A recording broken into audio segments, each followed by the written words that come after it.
Stan Meer was raised in Rochester, New York. Currently, he lives in the Germantown section of Philadelphia. His work has appeared or is forthcoming in Colorado Review, Damn the Caesars, Fence, and Verse. Please welcome Stan Meer.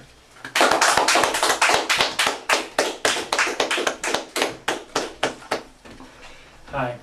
Normally in the bathroom I'm very nervous, so due to the shortness of this robe I have to wear all of my clothes. Otherwise our audience member would be shocked.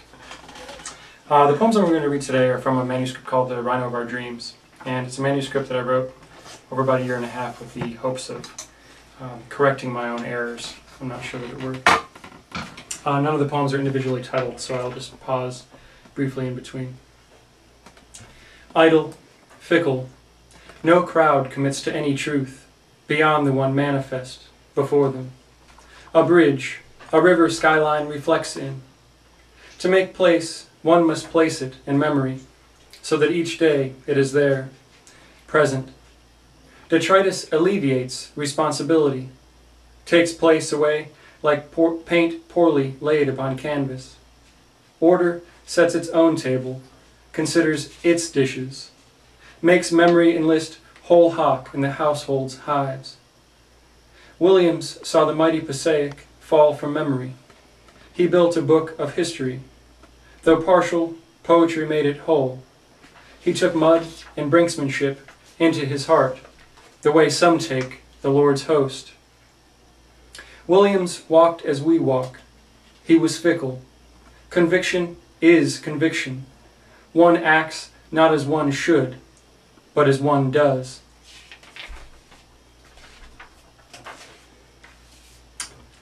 As it voices through a hall, I'm aware the bird's relevancy completes biology's steps. Grief, ruby, sapphire. The stones project an awful radiance, made true by faults. Chill bones frame a still, warm heart. You see, the tree names according to what it was. Once it held us, we became angry with confrontation. Like smoke, the feeling faded. Like sound, it reverberated in the ear. And boy, did birds swing in the evening time. Where I moved was absolutely not based on belief, but a story where houses remained.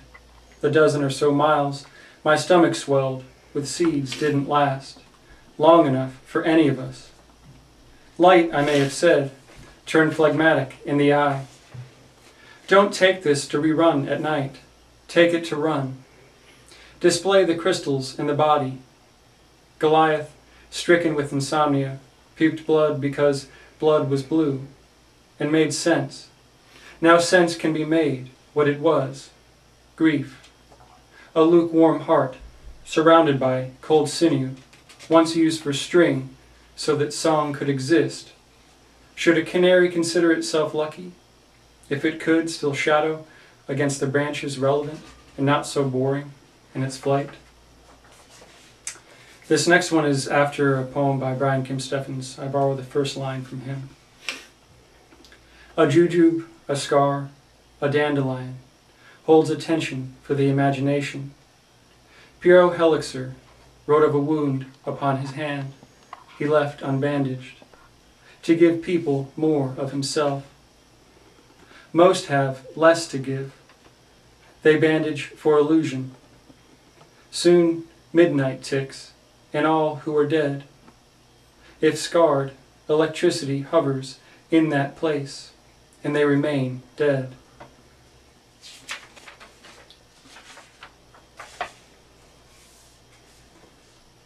I drink this pink bismuth each morning. My gut rots the fallen walnuts in the yard. Rain follows rain as my wait for baseball's game continues. My wife calls, brings more Narragansett. This could be the late 1970s. It's 2005. What a fine name for a year, James Schuyler once said about 1968.